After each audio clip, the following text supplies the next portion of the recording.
வணக்கம் ரசிக பெருமக்களே.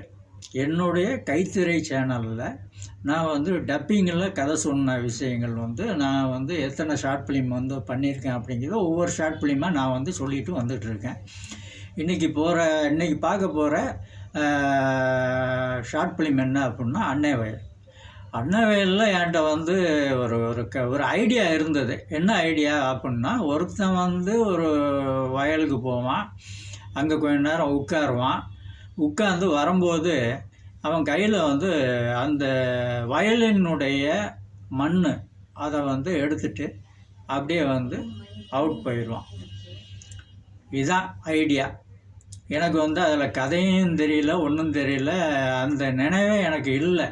இருந்தாலும் எனக்கு ஒரு தைரியம் என்ன அப்படின்னா, டப்பிங்கில் கதை பண்ணுற ஒரு விதம் இருக்கு இல்லையா, அந்த தைரியம் தான் எனக்கு.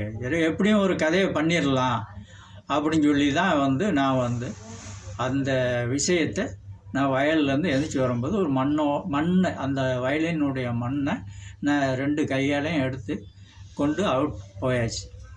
அப்போ நேராக வீட்டுக்கு இது டைட்டில் என்ன வைக்கலாம் அப்படின்னு யோசனை பண்ணேன். சரி, அன்னை வயல்னு வச்சிடலான்னு சொல்லி நான் வீட்டுக்கு அதை எடிட்டிங் பண்ணி அதுக்கு பிறகு அதுக்கு நான் டப்பிங் பேசினேன்.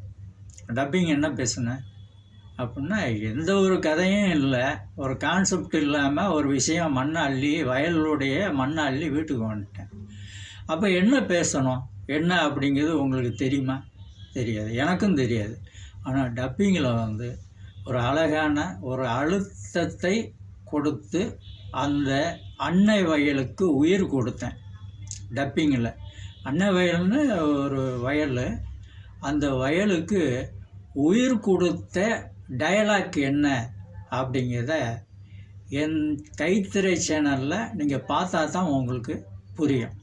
பாருங்கள், பார்த்துட்டு நல்ல விஷயங்கள் இருந்தால் என்கிட்ட நன்றியோடு சொல்லுங்கள்.